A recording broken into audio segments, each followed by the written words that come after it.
Hi, Patty. How are you? Hi, Antoine. I'm well, thank you. Excellent. I'm thrilled to see that you're still alive and healthy and happy Yeah, and being productive, which is really tricky in this current climate.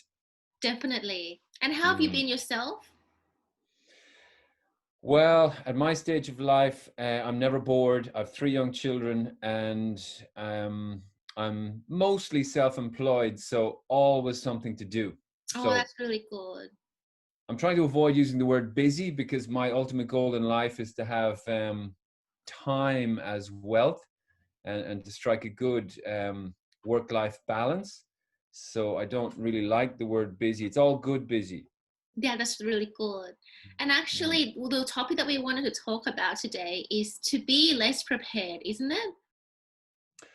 Well, being less prepared has advantages, in terms of the authentic message and the kind of spontaneous joy and real connection without a script. It works in interviews sometimes, it Yeah, works in relationship building, and it's natural and real. So I think the purpose of this talk is to discuss some of the ways people can get through this very difficult time in their lives. yeah, And there's no better way to do it than to speak off the cuff and to speak naturally based on our own insights and experience.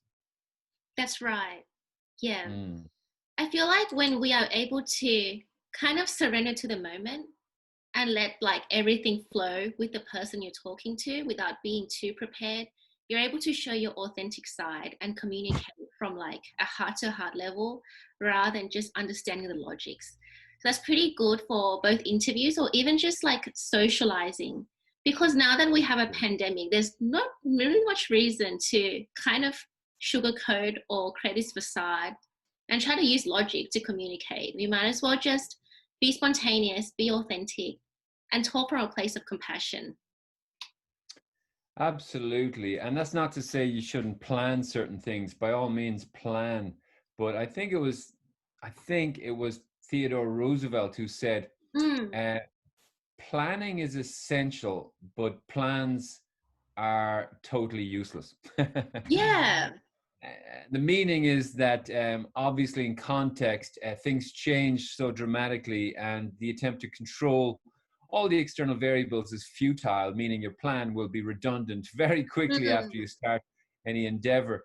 But planning is helpful because you can get in the right frame of mind, but you need to keep an open mind and to be adaptable to circumstances. were there any times where you feel like when you are less prepared, you actually can be more present and provide more value to the person you're talking to? Oh, for sure. Look, I would say for big events, for presentations, for interviews, and for relationship building in general, you can overthink um, communication. You can Mm, overthink um, the kind of answers people expect to hear, and the result of that can be a kind of a stiff, robotic persona that you bring to a yeah, meeting. And yeah, I mean, even if you're an introvert, you want to avoid that kind of script reading mm, um, yeah, style. So there's a lot to be said for a natural approach to relationship building. Mm. yes. And I find that when you kind of just listen to the other person in terms of like their energy level and just correspond to that energy, it makes the conversation feel like you can be vulnerable and it feels more comfortable and much more fun as well. To just like, catch on the energy and not have to be too prepared because time will pass anyway in the end. You might as well just do it. For sure, for sure. And look, if you follow any of the big business journals like the Harvard Business Review, Forbes, um, the Financial Review, sometimes they have supplements which focus on career development and professional skills. And it's a theme it's increasingly talked about, which is emotional intelligence Yeah, and soft skills. And a key soft skill is exactly that. It's bringing your true self to a relationship and to be as natural as possible. And that's that's tricky for it's tricky for some people not, obviously, because everyone's personality is different, but after 3 months in lockdown with COVID-19, people's interpersonal skills will be particularly rusty. So I'm imagining that, you know, after such a period, being glued to a computer screen or smartphone and the small confines of your accommodation, it may be tricky to get back into the real world. But we will return to the real world, and we will need to um, readapt to more personal ways of doing business and building relationships. I That's hope. right. Because I Yeah. guess So like, yeah, sorry. Yeah. yeah, no, I was going to say that, for a lot of people, particularly international students and those from overseas, who may not have anticipated such a disaster as this pandemic, it can be very, very overwhelming, depressing, and very a very sad time in their lives. So I think a really important message is that it's transitory, meaning it's a thing that will pass, Yeah. like any great disaster, like any great crisis. Everything comes to pass, and when you're neck deep in it, particularly as a young person, 21, 22, under 25, it's hard to see that really this will represent a relatively short period in your life and things will get a lot Mhm. better. And like you said earlier as well, the opportunities to do things are never done just in good times. It's always good to start in the now, no matter what the external situation is, because it gives you the opportunity to build your character and also strengthen your relationship with others around you. Absolutely. And, you would have every reason in the world to feel sorry for yourself right now, Mm, particularly if you've lost your job. And I empathize and sympathize with everybody who's lost their livelihood, their job, their income. Um, I feel even more sorry for people who've lost a relative and or has a sick relative and can't visit them. It's tragic. But I really believe at the same time, for other people in particular, this COVID-19 can very much present a silver lining. yeah. Uh, yeah, it could be a cliche by now if you're into positive thinking, but the silver lining is quite apparent to me in that I've had a wonderful opportunity to get to know the people in my present environment, my family, the people I live with, even my neighbors, within reason. There's a wonderful sense of community and togetherness that's come about through this. People seem to be a lot more, a lot more ready to forgive, to tolerate, to engage, to be nice to each other, Mm-hmm. unlike in the normal rat race of Mm, CBD Sydney. So that's a good thing. The opportunity to self-develop, to invest your time in online learning, yeah. in professional development is huge. I mean, you will be forgiven for not being productive in the workforce right now if you're unlucky enough to lose your job. However, you may not be forgiven for playing, Nintendo or Mm, kids play these days computer games nonstop. I mean, people will ask, look, okay, nobody was living a normal life for those 6 months or 9 months or whatever, but what did you do? What did you learn? Did you network online? So there will still be questions after this, and there'll still be the opportunity through this to improve yourself. that's right. And it's also not even just about what were the new skills that you learned, but how did you use this opportunity to create? Like, what value are you creating for other people during the times where you're self-isolating, becoming aware of what kind of skill sets you can build, and how can you build them in the meantime, so that once you release it to the people Mm. that need that value, you're able to create some positive contribution to other people's lives. Yeah, and I love how you focus on the contribution, because it's not all about yourself. And I think, as you said earlier, Patty, if you do focus on yourself and your own kind of small circumstance in this very confined world we live in now, it is overwhelming and it's Yeah. depressing. So thinking about how you can give to others, and to be honest, it's my motive for doing a vlog like this, for having this conversation with you today, is partly to just encourage people who might be struggling to realize that we're all in this together. Yeah. We've all had setbacks. You know, I've had tremendous difficulty with my own employment from time to time. I've had tremendous difficulty being away from my brothers, my mother, Mm. who's elderly. I've had relatives who've got sick, who've passed away, and most people do have, you know, emotional struggles. So Mm. what I'd like to say to those people is, be good to yourself, be kind to yourself, and one way you can improve your well-being is by giving to other people and Yes, contributing. Mm. It's that's a right. very good point. Yeah. Because I find myself during this period where you're no longer too busy to travel around, to overschedule yourself and overgive in when you don't even have anything in your own cup to give to anyone. But now that you have the time to fill your own cup, it's just a great opportunity to share a new perspective.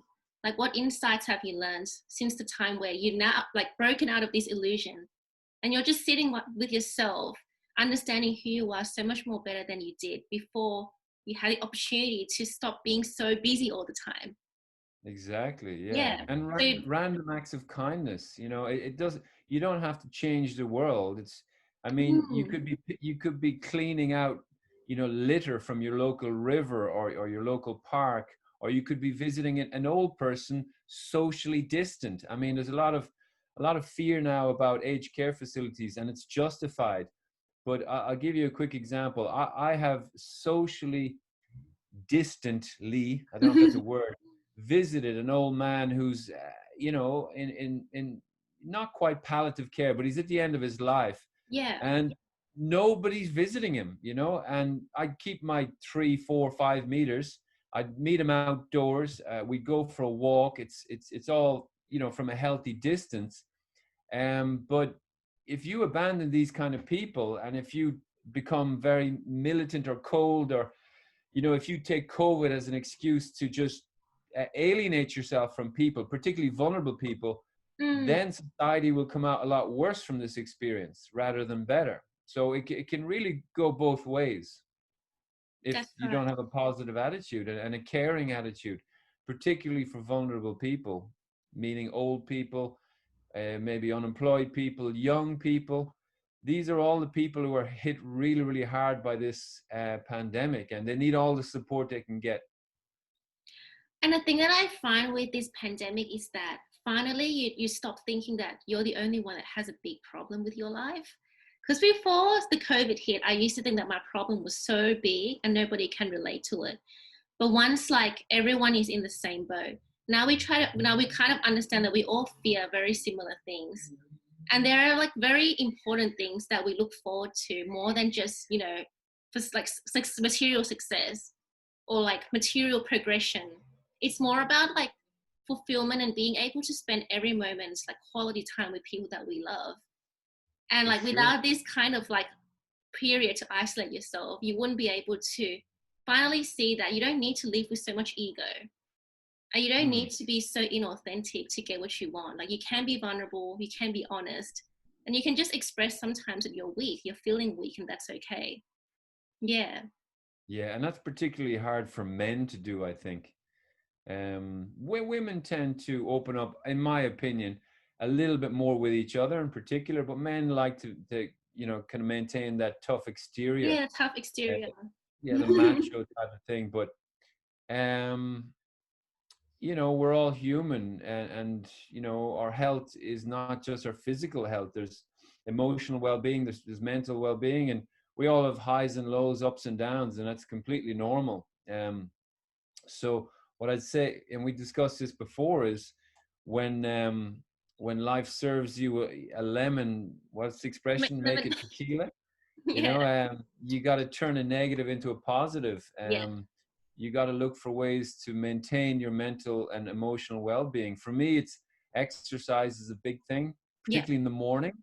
I found myself battling between my mobile phone Mm. and getting outside and just smelling the roses. And I found that smelling the roses and, you know, going for a quick walk in the morning is so much better. It sets me up for the day. eating well, sleeping well, keeping in touch by phone, by through online means with your dearest and nearest, your friends and family, and on a more regular basis than before. These things are essential now more than ever. It definitely is. In fact, the morning routine that you do is working out and smelling the roses.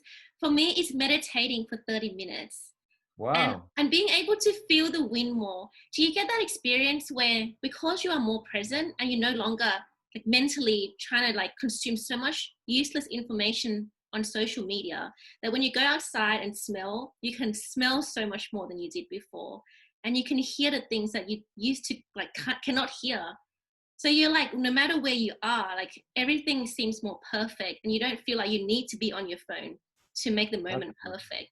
And that's one it's of the like best experiences I felt during this time. that's fantastic. I'm happy to hear that. It's like you're almost detoxing from That's right. the rat race and the normal kind of set of priorities we have. But at the same time, we just got to be mindful that we don't spend too long behind a computer, too Mm, long on social media, like you said, because I guess that there's an attraction to electronic devices just to keep in touch, yeah, and it's seductive. it Netflix is. Netflix. I've discovered Netflix. I'm a late adopter, but I've got into it, but at the same time, I'm trying to be careful not to get sucked into it too much. I mean, one of my proudest achievements is um, never watching Game of Thrones. Okay, same I for watched me. 60 seconds, I think, and I was like, okay, it's fascinating, but I don't have the time. So I'm quite Mm, proud of that. But I'm worried now that I might become one of those people who becomes addicted to that world, and then the algorithms will get me, and then suddenly I become a mm, virtual person. But I think you said it at the beginning about being present. I think it's the biggest challenge for young people today is yes, to strike that balance. that's right. But I'm happy that we get to have this kind of talk and just appreciate the importance of being able to listen, not just because it's a language, but you're listening because it's energy. And because you're able to truly listen, when you communicate with that man who needs somebody to be by his side during the worst times, you can give him your full compassion, and you're not taking from him, because you are your own full person, giving him a good moment, and you're giving him hope that during this most worst time where he's left alone, you are that inspiration for him to look forward to. Well, I'd hope so, and I hope when I'm 85, or God willing, I have a long, full life, that people will not abandon me. Yeah, Um, I think it's so important that the gift that COVID has given us, if I can say that without being shot to pieces about how bad this is, I think the gift it's given us is it's allowed us to to divert our time elsewhere, to refocus our time, to refocus our priorities, and yeah, to invest in people, and invest in things that we normally wouldn't have time to invest in. I mean, working from home, my God, I think it's the greatest thing ever. The proximity, avoiding the commute, avoiding trains, buses, all that business. It was such a colossal waste of time. I don't it, mind doing it once, twice a week, but every day, my God, 12 hours a week. Why? yeah, yeah, that's right. So for those students who feel a bit like, oh, where do I start? I understand that it's a good time to like, acquire new skills, but which websites or which sources, like which material do I turn to so that I make sure that I really am set up for the period after the COVID? Very good question. And in a nutshell, what I'd recommend, Patty, is to sit down with a trusted friend, Mm, or on your own, find a moment uh, where you've got maybe 2 hours of relaxing time, maybe a bottle of wine or something, or soft music, whatever, and just look at the big picture of your life, in terms of preparing a goal setting yeah, plan, and break it down by lengthy period. So you could be looking at 10 years, 5 years, even 3 years, and then break that period down into 6 month blocks and think, Mm. okay, I want to achieve this in 5 years time, but not just work and not just study.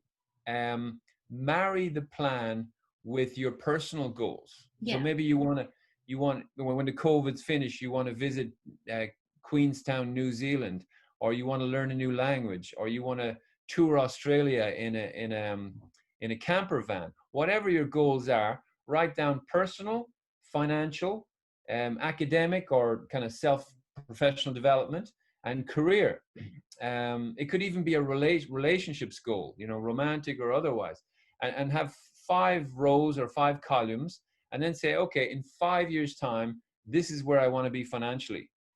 This Mm. is where I want to be in terms of life experience or adventure. I want to achieve these things because life moves very, very fast and it It doesn't hang does. around. And you'll discover when you do this kind of mapping exercise over the long term, what you realize, the fascinating thing, and we've done this in professional year training, is that um, things actually conflict with each other. So They your goal of do. getting married by 28 and traveling the world and also saving, $100,000, they may not be compatible.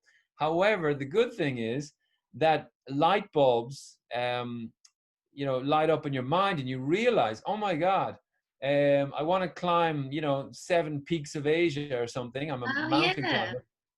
I can actually achieve one of these now, or I can, whatever. And it's only by doing it all together, considering your life holistically and planning strategically. A lot of people are afraid to do that, but now is the time you really can do it and write it down. I mean, bizarrely, I have that plan in my pocket. Wow. You won't believe this, but I'd written it down, and you might see 6, Wow. 12, 24, and it's got family, whatever. It, Ooh. it's blank right now, but it's got family, health, finance, personal, relationships, and professional development. And yeah, the time periods are 6 months, 12 months, 24, and 60. And Wow. it's like a matrix, but it's blank. So I haven't, I haven't actually walked the walk fully yet, but I have it in my mind. And um, I've shared this with some friends, and they've really, really loved the idea, but we're Yeah. often afraid to do it. There was one man who told me about like when you're cycling, you want to see where the end goal is. So Yeah, you want to see like where the long-term vision of where you want to cycle towards is. And then you just look at yourself while you are cycling up the hill. But then yeah, it's important that you don't just go off track without a plan. You do need that long-term plan, and then you spontaneously stay in the moment and get yeah, to that plan from a state of flow. absolutely. Yeah, Because and by now, having, yeah, yeah, it's now just by more than having that ever. guide is so much easier for you to hit certain milestones and be like, yeah, I am on the right track. Now, do I want to change the Absolutely. track or keep going down this track? And you're always like, you're safe because you've built that path for yourself now. You're not just going like randomly and procrastinating left and right, but you're going straight. So Yeah, it's a pretty absolutely. And good you don't need strategy. for sure. And you don't need every detail mapped out. You just need, A rough, you know, a mm, rough idea of this is my goal. I want to have a big family. I don't want to yeah. have any family, and I want to travel the world and whatever. Um, and confidence, as I say, is jumping off a cliff and building your wings on the way down. So you can have an outline plan, but be aware it'll change. But you're right. If you don't have that North Star, you Mm-hmm. can drift. And so many people just drift through That's life, getting right. pulled from one thing to another. I've definitely done it myself from time to time. And it's interesting. I mean, you're allowed to do that in your 20s or your teens. It's cool. But eventually you realize that your 30s and 40s will catch up on you. And then if you decide to have children or get married or whatever, you may not actually be able to do all that you Mm, could have done, if you had a yeah. plan. Yeah. So it's actually quite easy to do that exercise. You just sit down and think, yeah, this is what I want to achieve, and then just let it just kind of reside in your subconscious, and you'll generally find a way to Mm. make it happen. Wow, I feel so inspired just to like see the planet you've made for yourself. because Yeah, it's exciting. Yeah, and you know what? We did it in the professional year. I worked with a group called Performance Education, and it was really really well done in as a classroom activity. And we'd even explore the micro details of, well, what are the obstacles? How would you envisage, um, the stepping stones being to achieve that goal, and yeah, what will be the biggest obstacles in your way? And then when you think about these things, it really is mind blowing. And then the people who are going to help you achieve those goals, and you get down into all the micro detail, but it takes tremendous discipline and a yeah. very open mind to do that exercise, because like I said, it's very intimidating to look at the future like that. I mean, but I guess like the first step is planting the seed. And by just drawing it onto the paper, you've already planted the seed in your subconscious mind that no matter how, like, even if you sway or burn out, you have that plan at the back of your mind and you're going to come back to it. And I guess that's what's most Absolutely, yeah. important is you plan your subconscious properly so that all Yeah. your actions follow that subconscious programming. And then when you reach your milestones, and it may even be in 3 or 6 months, even if they're very small milestones, they're very significant, because Yes. the journey of the thousand steps, starts with the first. Wow. I feel so inspired by this. Yeah. Yeah, well, we've got time now. We have this luxury of looking at our life from a whole different perspective and thinking, wow, this is a great opportunity to be Yeah. alive, Mm-hmm. particularly if you're lucky enough to be in a developed country like Australia, or there's many countries who have a stable government and stable infrastructure, etc. If you're in one of those countries, there's a lot of dreams that can become reality if you Yes. know what you want to do. That's amazing. Mm. Thank you very much for sharing this insight again, Anton. It's been a real pleasure, Patty. Yeah, I'll break away now, but we might do this again sometime, and potentially take on board questions people might have. yeah, Particularly young people struggling to establish their career, or to get on the right track with their life in Australia. I'd love to hear about what kind of experiences people are having out there right now. yes. Yeah, Mm. thank you again. I definitely want to talk to you more about this. Excellent. All right, So then. now I'm going to shut down and get the hell out of here, because like I said, I have a flight to catch, and my daughter has made me do a pinky promise that I'm going to get to the other side of Sydney and then get back to the airport within Oh, the next 3 hours. So I'm going to be, yeah, traveling, traveling, traveling. So I got to shoot off. sure. Thank you Yeah. again. I'm going to stop recording now. So I'll just end the Cool. recording first.